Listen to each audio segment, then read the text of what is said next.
9ാം ക്ലാസ്സിൽ പഠിക്കുന്ന എൻ്റെ എല്ലാ മക്കൾക്കും ബയോളജി മൈ പാഷനിലേക്ക് സ്വാഗതം. ഞാൻ സൗമ്യ ഹരികൃഷ്ണ. നമ്മൾ പഠിച്ചുകൊണ്ടിരിക്കുന്നത് ഗ്രാവിറ്റേഷൻ എന്ന ചാപ്റ്ററാണ്. ഗ്രാവിറ്റേഷണൽ ലോയെക്കുറിച്ചും ഗ്രാവിറ്റി എന്താണെന്നും ഗ്രാവിറ്റേഷണൽ കോൺസ്റ്റൻറ്റും എല്ലാം നമ്മൾ മനസ്സിലാക്കി. അപ്പോൾ കഴിഞ്ഞ വീഡിയോയിൽ നമ്മൾ പറഞ്ഞു നിർത്തിയത് എല്ലാ വസ്തുക്കളും തമ്മിൽ ആകർഷിക്കുന്നുണ്ട്. അപ്പോൾ നമ്മളും ഭൂമിയെ ആകർഷിക്കുന്നുണ്ട്, ഭൂമി നമ്മളെയും ആകർഷിക്കുന്നുണ്ട്. പക്ഷേ എന്തുകൊണ്ട് നമ്മൾ ഭൂമിയിലേക്ക് ചേർന്ന് നിൽക്കുന്നു, ഭൂമിയെ നമ്മൾ എന്തുകൊണ്ട് വലിക്കുന്നില്ല? അതിനുത്തരം പറഞ്ഞാണ് നമ്മൾ നിർത്തിയത്. അവിടെ മാസിലുള്ള ഡിഫറൻസ് ആണ് അല്ലേ? അപ്പോൾ നമുക്കിന്ന് ഫ്രീ ഫോൾ എന്നൊരു കോൺസെപ്റ്റ് മനസ്സിലാക്കാം. ഫ്രീ ഫോൾ, ആ പേരിൽ നിന്ന് തന്നെ നമുക്കൊരു ഐഡിയ കിട്ടിയല്ലേ, വെറുതെ അങ്ങ് വീഴുകയാണ്. അതായത് ഞാനിപ്പോൾ ഈ പേന ഇവിടുന്ന് താഴെ ഇട്ട് കഴിഞ്ഞാൽ അത് താഴേക്ക് വീണു അല്ലേ? അപ്പോൾ ഇവിടെ എന്താണ് സംഭവിച്ചത്? ഇവിടെ ഈ പേന താഴേക്ക് വരാനുള്ള കാരണം എന്താണ്? അതിൻ്റെ മുകളിൽ ഭൂമി ആകർഷിച്ചത് കൊണ്ടാണ് അല്ലേ? അപ്പോൾ ഭൂമി ആകർഷിച്ചത് കൊണ്ട് നമ്മൾ താഴേക്കിടുന്ന ഓബ്ജക്ട്സ് നേരെ ഭൂമിയിലേക്ക് പതിക്കുന്നു. അതല്ല ഞാൻ ഈ പേന മുകളിലോട്ടിട്ടാലോ, അതങ്ങ് പോവോ? ഇല്ല, മുകളിൽ പോയിട്ട് അത് തിരിച്ച് താഴേക്ക് തന്നെ വരുന്നു. കാരണം എന്താ? മുകളിലേക്ക് പോകുമ്പോഴും ഭൂമി അതിനെ പിടിച്ചു വലിച്ചുകൊണ്ടിരിക്കുകയാണ് അല്ലേ? അപ്പോൾ ഭൂമിയുടെ ഗുരുത്വാകർഷണം കൊണ്ട് അത് താഴേക്ക് തന്നെ തിരിച്ചു വന്നു. ഭൂമിയുടെ ആകർഷണ ബലം കൊണ്ട് മാത്രം ഒരു വസ്തു താഴേക്ക് പതിച്ചാൽ അതിനെയാണ് നമ്മൾ എന്ത് പറയുന്നത്? ഫ്രീ ഫോൾ എന്ന് ഉദ്ദേശിക്കുന്നത്. ഇനി ഇവിടെ നമുക്കറിയാം, ഇങ്ങനെ താഴേക്ക് വീഴുമ്പോൾ ഇവിടെ അതിൻ്റെ വെലോസിറ്റി ചേഞ്ച് ചെയ്യുന്നുണ്ടോ? നമുക്കറിയാം ഇതിൻ്റെ ഡയറക്ഷനിൽ ഒരു ചേഞ്ചും ഇല്ല. ഇതിങ്ങനെ താഴേക്ക് ഒരേ ഡയറക്ഷനിൽ പോയിക്കൊണ്ടിരിക്കുകയാണ് അല്ലേ? പക്ഷേ ഇവിടെ അതിൻ്റെ വെലോസിറ്റി കൂടി വരികയാണ്. ഇവിടെ നിന്ന് തുടങ്ങുന്ന സ്പീഡല്ല താഴേക്ക് വരുമ്പോൾ. അപ്പോൾ ഡയറക്ഷൻ ചേഞ്ച് ചെയ്തില്ല, പക്ഷേ അതിൻ്റെ വെലോസിറ്റി ചേഞ്ച് ചെയ്യുന്നുണ്ട്. അപ്പോൾ നമുക്കിവിടെ എന്ത് പറയാം? ഈ ഒബ്ജക്റ്റിന് എന്തുണ്ട്? ഒരു ആക്സിലറേഷൻ ഉണ്ട് അല്ലേ? വെലോസിറ്റിയിൽ ചേഞ്ച് വന്നാൽ നമ്മൾ അതിനെ എന്ത് പറയും? ആക്സിലറേഷൻ എന്ന് പറയും. അപ്പോൾ ഈ ബോഡി ആക്സിലറേറ്റ് ചെയ്തുകൊണ്ടിരിക്കുകയാണ്. പക്ഷേ ഇവിടെ ആക്സിലറേഷന് കാരണമായത് എന്താണ്? ഭൂമിയുടെ ഗുരുത്വാകർഷണം. അപ്പോൾ അതുകൊണ്ട് നമുക്കിതിനെ ആക്സിലറേഷൻ ഡ്യൂ ടു ഗ്രാവിറ്റി എന്ന് വിളിക്കാം. സാധാരണയായിട്ട് ആക്സിലറേഷൻ സൂചിപ്പിക്കാൻ നമ്മൾ ഉപയോഗിക്കുന്നത് സ്മോൾ ലെറ്റർ എ ആണ് അല്ലേ? പക്ഷേ ഇവിടെ ആക്സിലറേഷൻ ഡ്യൂ ടു ഗ്രാവിറ്റിയെ നമുക്ക് ജി എന്ന് പറയാം. ഓക്കെ, അപ്പോൾ ജി എന്ന് പറഞ്ഞാൽ ആക്സിലറേഷൻ തന്നെയാണ്, പക്ഷേ അവിടെ അതിന് കാരണമാകുന്ന ഫോഴ്സ് എന്താണ്? നമ്മുടെ ഭൂമിയുടെ ഗുരുത്വാകർഷണമാണ്. അപ്പോൾ ആക്സിലറേഷൻ ഡ്യൂ ടു ഗ്രാവിറ്റിയെ നമ്മൾ ജി എന്ന് വിളിക്കുന്നു. ഇതിൻ്റെ യൂണിറ്റ്, ആക്സിലറേഷൻ്റെ യൂണിറ്റ് തന്നെയാണ്. So meter per second square. കാരണം ഇത് ഫലത്തിൽ ഇത് ആക്സിലറേഷൻ തന്നെയാണ്. ന്യൂട്ടൻ്റെ സെക്കൻഡ് ലോ ഓഫ് മോഷൻ അനുസരിച്ച് നമ്മൾ പഠിച്ചത് എന്താണ്? ഫോഴ്സ് എന്ന് പറയുന്നത് ഒരു വസ്തുവിൻ്റെ മാസിനെയും അതിൻ്റെ ആക്സലറേഷൻ്റെയും പ്രോഡക്റ്റ് ആണെന്നാണ് അല്ലേ? അപ്പോൾ ഇവിടെ നമുക്ക് ഈ ഫോഴ്സ് എന്ന് പറയുന്നത് നമ്മുടെ ഗുരുത്വാകർഷണ ബലമാണ് അല്ലേ? അപ്പോൾ നമുക്ക് ഈ എം ഇൻറ്റു എ എന്തായിട്ട് എടുക്കാം? എം ഇൻറ്റു ഇവിടുത്തെ ആക്സലറേഷൻ എന്ന് പറയുന്നത് ഗ്രാവിറ്റി കൊണ്ടുണ്ടാകുന്നതാണ്. അപ്പോൾ നമുക്ക് ഫോഴ്സിനെ എം ജി എന്ന് എടുക്കാം. ഇനി ഗ്രാവിറ്റേഷണൽ ഫോഴ്സിൽ ഇത് നമ്മൾ യൂസ് ചെയ്ത് എങ്ങനെ ഇരിക്കും? F is equal to G into mass of earth into mass of the object by distance square. അതാണല്ലേ നമ്മുടെ ഇക്വേഷൻ കഴിഞ്ഞ വീഡിയോയിൽ നമ്മൾ പഠിച്ചു. അപ്പോൾ ഇവിടെ എഫിന് പകരം നമ്മൾ എം ജി എന്നെടുത്തു. അപ്പോൾ എം ജി എന്താണ്? G gravitational constant into mass of earth into mass of object by D square. അപ്പോൾ ഇവിടെ നമുക്ക് എം ക്യാൻസൽ ചെയ്യാം. അപ്പോൾ നമുക്ക് എന്ത് കിട്ടി? G is equal to G M by D square. അപ്പോൾ ഇതിനെ നമുക്ക് ഇക്വേഷൻ 1 എന്ന് എടുക്കാം. അപ്പോൾ ആക്സിലറേഷൻ ഡ്യൂ ടു ഗ്രാവിറ്റി എന്താണ്? Universal gravitational constant into mass of the earth divided by the distance. Distance എന്താണ് ഇവിടെ? ഡിസ്റ്റൻസ് എന്ന് പറയുന്നത് ഭൂമിയുടെ റേഡിയസ് തന്നെയാണ് അല്ലേ? അപ്പോൾ നമ്മളിവിടെ ഭൂമിയുടെ സെൻറ്ററിൽ നിന്ന് ഇവിടെയാണ് ഒരു ഒബ്ജക്റ്റ് എന്ന് വിചാരിക്കുക. അപ്പോൾ ഈ ഡിസ്റ്റൻസ് എന്ന് പറയുന്നത് എന്താണ്? ഭൂമിയുടെ റേഡിയസ് ആയിട്ട് നമുക്ക് കരുതാം. പക്ഷേ ഭൂമിയിൽ നിന്ന് ഒത്തിരി അകലത്തിലുള്ള വസ്തുക്കൾക്കാണ് നമ്മൾ ഈ ഡി എന്ന് ഉപയോഗിക്കുന്നത്. ആ ഡിസ്റ്റൻസ് ആക്ച്വലി കാൽക്കുലേറ്റ് ചെയ്യണം. അതല്ല ഭൂമിയുടെ പുറത്ത്, അല്ലെങ്കിൽ ഇപ്പോൾ ഞാൻ ഈ പേന ഇട്ടപ്പോൾ ഈ പേനയുടെ മാസം എം ആണെന്ന് വിചാരിക്കുക, small letter M.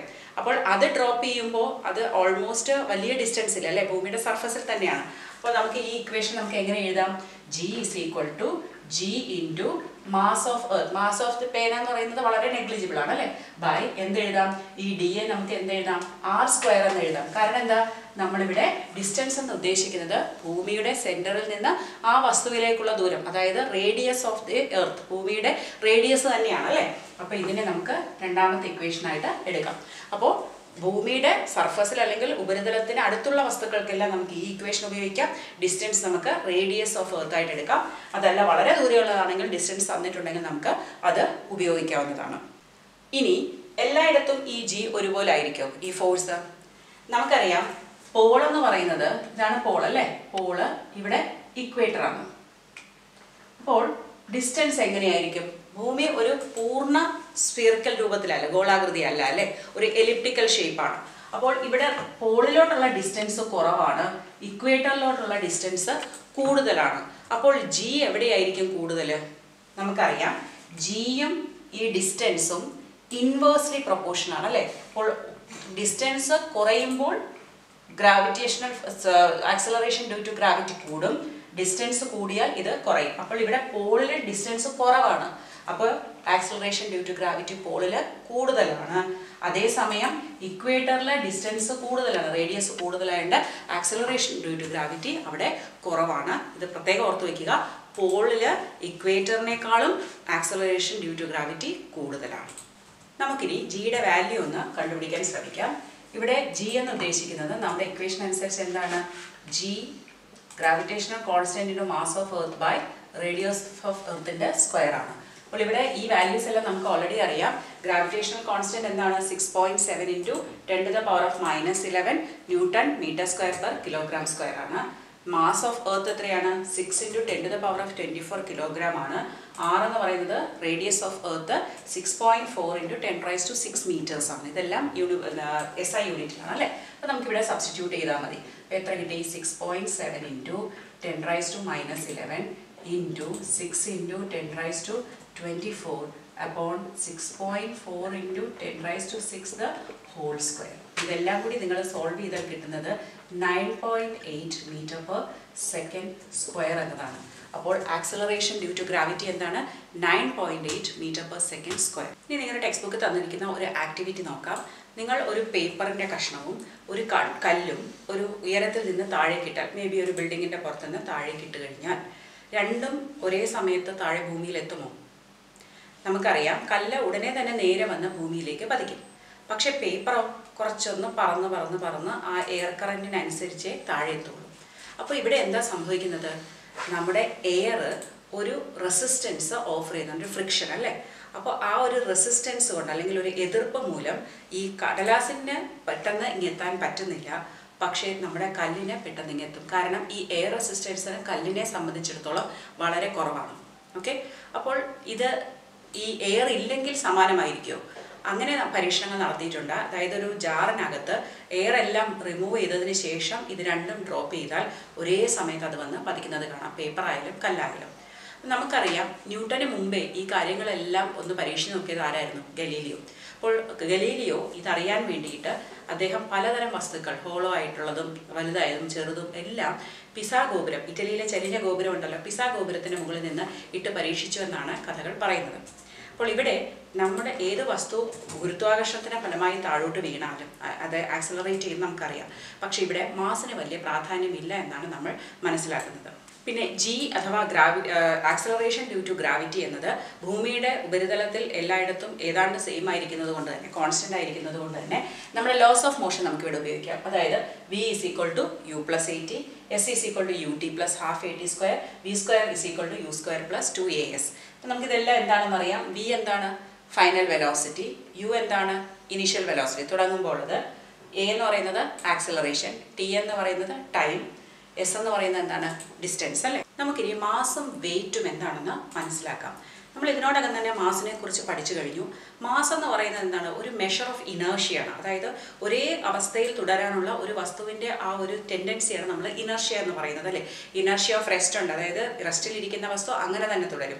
Inertia of motion ഉണ്ട്, മോഷനിലിരിക്കുന്ന വസ്തു അതിൽ തന്നെ തുടരുന്നുണ്ട്.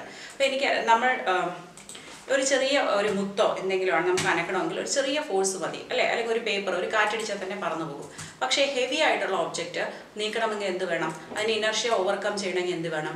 നല്ല ഫോഴ്സ് ഉപയോഗിക്കണം. അപ്പം ഇനർഷ്യ എന്ന് പറയുന്നത് മാസുമായിട്ട് റിലേറ്റഡ് ആണ്. കൂടുതൽ മാസ് വരുമ്പോൾ കൂടുതൽ ഇനർഷ്യ ഉണ്ടാകുന്നു. അപ്പോൾ ഈ മാസ് എന്ന് പറയുന്നത് ഒരു വസ്തുവിൻ്റെ സാഹചര്യം അനുസരിച്ച് മാറുന്നില്ല. അതിനി എവിടെയാണെങ്കിലും, ഭൂമിയിലാണെങ്കിലും പുറത്ത് വേറെ ഏതെങ്കിലും പ്ലാനറ്റിലാണെങ്കിലും എവിടെയാണെങ്കിലും മാസ് എപ്പോഴും എന്തായിരിക്കും? സെയിം ആയിരിക്കും. ഇനി വെയിറ്റ് എന്ന് പറയുന്നത് ഭൂമിയുടെ ഗുരുത്വാകർഷണ ബലവും കൂടെ നമ്മൾ കണക്കിലെടുക്കുമ്പോഴാണ്. നമുക്കറിയാം ഭൂമിയുടെ ഉപരിതലത്തിലുള്ള എല്ലാ വസ്തുക്കളെയും ഭൂമി അതിലോട്ട് ആകർഷിക്കുന്നുണ്ട് അല്ലേ? ഇപ്പോൾ എൻ്റെ കയ്യിലിരിക്കുന്ന ഈ പേനയെ ഭൂമി ആകർഷിക്കുന്നുണ്ട്, എന്നെയും ഭൂമി ആകർഷിക്കുന്നുണ്ട്. പക്ഷേ ഞങ്ങളുടെ രണ്ടുപേരുടെയും വെയിറ്റ് ഒന്നാണോ? ഇല്ല. കാരണം ഇതിൻ്റെ മാസ് കുറവാണ്, എൻ്റെ മാസ് കൂടുതലാണ്. അതിനനുസരിച്ച് ആ പുള്ള് അല്ലെങ്കിൽ ആ ഫോഴ്സും വ്യത്യാസം വരുന്നുണ്ട്. അതുകൊണ്ട് തന്നെ ഇതിൻ്റെ വെയിറ്റ് വളരെ കുറവാണ്, എൻ്റെ വെയിറ്റ് കൂടുതലാണ്. സോ മാസിനോടൊപ്പം ഭൂമിയുടെ ആകർഷണ ബലവും കൂടി ചേരുമ്പോഴാണ് നമ്മൾ അതിനെ എന്ത് പറയുന്നത്? വെയിറ്റ് എന്ന് പറയുന്നത്. അപ്പോൾ ഇതൊരു ഫോഴ്സ് ആണെന്ന് മനസ്സിലായില്ലേ? ഭൂമി പുള്ള് ചെയ്യല്ലേ, അതൊരു ഫോഴ്സ് ആണ്. അപ്പോൾ വെയിറ്റിൻ്റെ യൂണിറ്റ് നമുക്ക് എന്തായിട്ട് എടുക്കാം? ന്യൂട്ടൺ എന്നെടുക്കാം. അതേസമയം മാസിൻ്റെ യൂണിറ്റ് എന്തായിരിക്കും? കിലോഗ്രാം ആയിരിക്കും. ഫോഴ്സിൻ്റെ ഫോർമുല എന്താണ്? F is equal to m into a. ഇവിടെ ഫോഴ്സ് നമ്മൾ പറയുന്നു mass into acceleration due to gravity അല്ലേ? ഇവിടുത്തെ ആക്സലറേഷൻ എന്ന് വെച്ചാൽ ഗ്രാവിറ്റേഷണൽ ഫോഴ്സ് കൊണ്ട് ഉണ്ടായതാണെന്ന് നമ്മൾ മനസ്സിലാക്കി. അപ്പോൾ ഭൂമി ഏതൊരു വസ്തുവിനെയും അട്രാക്ട് ചെയ്യുന്നതുകൊണ്ടാണ് നമുക്ക് എന്തുണ്ടാവുന്നത്? വെയിറ്റ് ഉണ്ടാവുന്നത്. അപ്പോൾ വെയിറ്റ് എന്ന് പറയുന്നത് ഒരു ഫോഴ്സ് ആണ്. So W is equal to mg എന്നെടുക്കാം.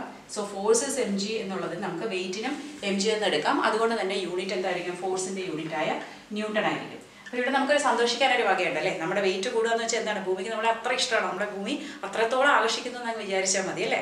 ഇനി നമ്മൾ കണ്ടു പോളിൽ gravitational acceleration due to gravity ഇക്വേറ്ററിനെ അപേക്ഷിച്ച് കൂടുതലായിരിക്കുന്ന, പക്ഷേ തന്നിരിക്കുന്ന ഒരു സ്ഥലത്ത് ആക്സലറേഷൻ ഡ്യൂ ടു ഗ്രാവിറ്റി എന്തായിരിക്കും? കോൺസ്റ്റന്റ് ആയിരിക്കും. അപ്പോൾ അവിടെയുള്ള മാസിനെ നമുക്ക് എന്തായിട്ട് കണക്കാക്കാം? ആ മാസും വെയിറ്റും എന്തായിരിക്കും? സെയിം തന്നെയായിരിക്കും. Mass will be proportional to weight. കാരണം അവിടെ ജിയുടെ വാല്യൂ ചേഞ്ച് ആവുന്നില്ല എന്നുള്ളതാണ്. പക്ഷേ ഞാൻ നേരത്തെ സൂചിപ്പിച്ചതുപോലെ മാസ് എന്ന് പറയുന്നത് ചേഞ്ച് ചെയ്യില്ല. ഇപ്പം ഞാൻ പോളിലുള്ള എൻ്റെ വെയിറ്റ് ആയിരിക്കില്ല ഞാൻ എവിടെ വരുമ്പോൾ? ഇക്വേറ്ററിൽ വരുമ്പോൾ. അതേസമയം മാസിൽ ചേഞ്ച് വരുമോ? ഇല്ല. അപ്പോൾ ഒരു ഗിവൺ പ്ലേസിൽ മാസും വെയിറ്റ് സെയിം ആയിരിക്കും. പക്ഷേ പ്ലേസ് മാറുമ്പോൾ മാസ് സെയിം ആയി തന്നെ ഇരിക്കും, മാസ് ഒരിക്കലും മാറ്റം വരില്ല. പക്ഷേ വെയിറ്റ് വ്യത്യാസം വരും. കാരണം എന്താണ്? ജിയുടെ വാല്യൂ മാറുന്നത് കൊണ്ട്. നമ്മൾ എർത്തിൽ ഒരു വസ്തുവിൻ്റെ ഭാരം കണക്കാക്കാൻ അല്ലെങ്കിൽ വെയിറ്റ് കണക്കാക്കുന്നതിന് വേണ്ടിയിട്ട് നമുക്ക് ഇക്വേഷൻ ഉണ്ട്. അപ്പോൾ അതുപോലെ നമുക്ക് മൂണിലും കണ്ടുപിടിച്ചൂടെ? അപ്പോൾ നമുക്ക് weight of an object in the മൂണിലുള്ള വസ്തുവിൻ്റെ വെയിറ്റിനെ നമ്മൾ WM എന്ന് എടുത്തു കഴിഞ്ഞാൽ അവിടെ എന്താണ്? യൂണിവേഴ്സൽ ഗ്രാവിറ്റേഷണൽ കോൺസ്റ്റന്റ് എല്ലായിടത്തും ഉണ്ട് അല്ലേ? യൂണിവേഴ്സിന് അത് ബാധകമാണ്. Into mass of the moon into mass of the object, നമ്മൾ എടുക്കുന്ന ഒബ്ജക്റ്റിൻ്റെ മാസ് ഇൻറ്റു മൂണിൻ്റെ മാസ് ബൈ റേഡിയസ് ഓഫ് മൂണിൻ്റെ സ്ക്വയർ ആണ് വരുന്നത്. ഇതിൻ്റെ വാല്യൂ ഒക്കെ ടെക്സ്റ്റ് ബുക്കിൽ തന്നിട്ടുണ്ട്. 6.67 into 10⁻⁻11 newton metre per kilogram ആണ്. കിലോഗ്രാം സ്ക്വയർ ആണ് നമ്മുടെ ഗ്രാവിറ്റേഷണൽ കോൺസ്റ്റന്റ്. ഇനി മാസ് ഓഫ് മൂൺ എത്രയാണ്? 7.36 ഇൻറ്റു 10⁻22 കിലോഗ്രാം ആണ്. ഡിവൈഡഡ് ബൈ 1.74 ഇൻറ്റു 10⁻6 ആണ് നമ്മുടെ മൂണിൻ്റെ റേഡിയസ്. അപ്പോൾ അതിൻ്റെ സ്ക്വയർ ആണ് നമ്മൾ wait of an object with mass m എവിടെ എടുക്കുന്നത്? മൂണിൽ അല്ലേ? അതാണ് മൂൺ. ദെൻ എർത്തിലാണെങ്കിലോ ഇവിടെ 6.67 into 10⁻⁻11 newton meter square per kilogram square into mass of earth എത്രയാണ്? 5.98 ഇൻറ്റു 10⁻24. അത് ആക്യുറേറ്റ് ആണ്. നമ്മൾ 6 ഇൻറ്റു 10⁻28 എന്നാണ് 24 എന്നാണ് എടുക്കുന്നത്. അത് കിലോഗ്രാം ആണ്. 6.37 ഇൻറ്റു 10⁻6ൻ്റെ ഹോൾ സ്ക്വയർ ആണ് അതിൻ്റെ റേഡിയസ് എന്ന് പറയുന്നത്. അപ്പോൾ ഇത് നമ്മൾ കാൽക്കുലേറ്റ് ചെയ്ത് കഴിഞ്ഞാൽ നമുക്ക് റേഷ്യോ കാണാം അല്ലേ? Weight on the moon upon weight on the earth. Okay, ഞാൻ സിംപ്ലിഫൈ ചെയ്ത് കാണിക്കുന്നില്ല.